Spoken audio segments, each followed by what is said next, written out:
29 août 2019, le président de la République, Félix-Antoine Tshisekedi Tshilombo, nomme les membres de son premier gouvernement. Une équipe de 65 personnes, conduite par Sylvestre Ilunga Ilunkamba, Premier ministre nommé 4 mois auparavant. Parmi les nouveaux ministères figure celui de la formation professionnelle, arts et métiers, un portefeuille au cœur de l'action du nouveau président de la République.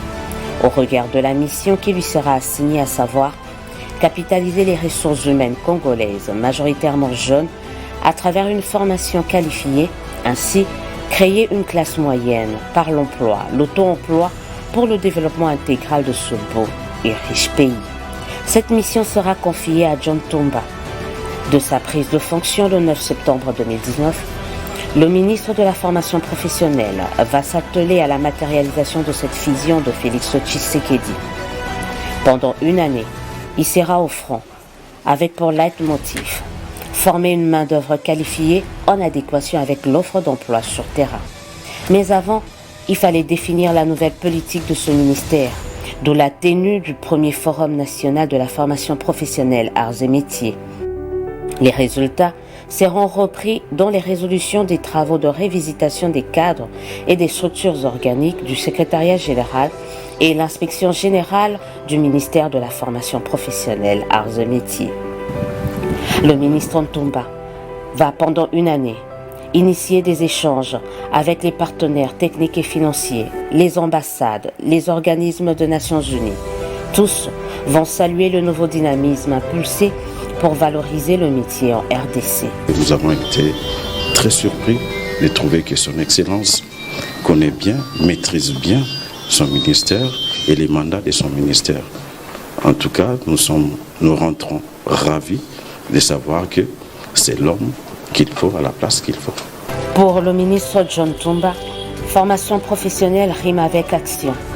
Loin de son bureau, il fera de descentes sur terrain, que ce soit à Bukavu dans le sud Kivu, Lubumbashi dans le Haut-Katanga, Kenge dans le Kwango ou encore à Kinshasa, il va, tel un évangéliste, prêcher la bonne parole de l'utilité de la formation professionnelle.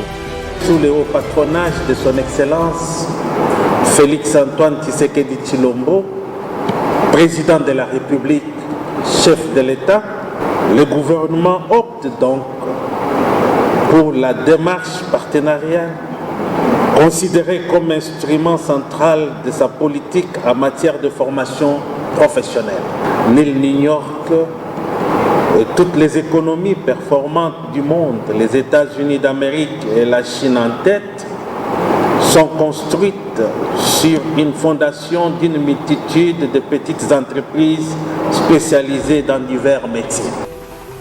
Ainsi, il va palper du doigt les réalités, expliquer la nouvelle politique du gouvernement en la matière, mais surtout rassurer les apprenants quant à l'accompagnement du gouvernement en leur disant « Vous avez choisi la bonne part », celle qui ne leur sera jamais ôtée, à savoir la formation à un métier qui va le rendre autonome. Une année pour s'aimer et une année pour voir certaines semences porter déjà de fruits visibles et palpables.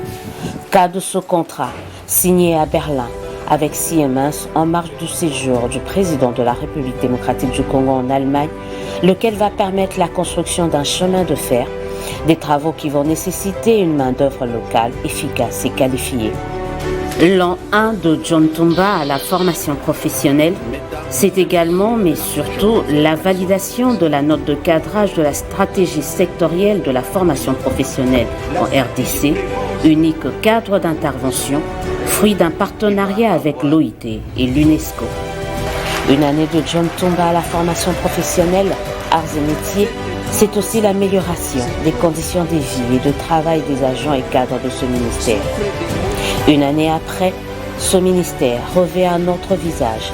Jadis comparé à un enfant abandonné, aujourd'hui il représente un avenir prometteur et sur qui toute la famille RDC doit compter pour atteindre son émergence, puis son développement.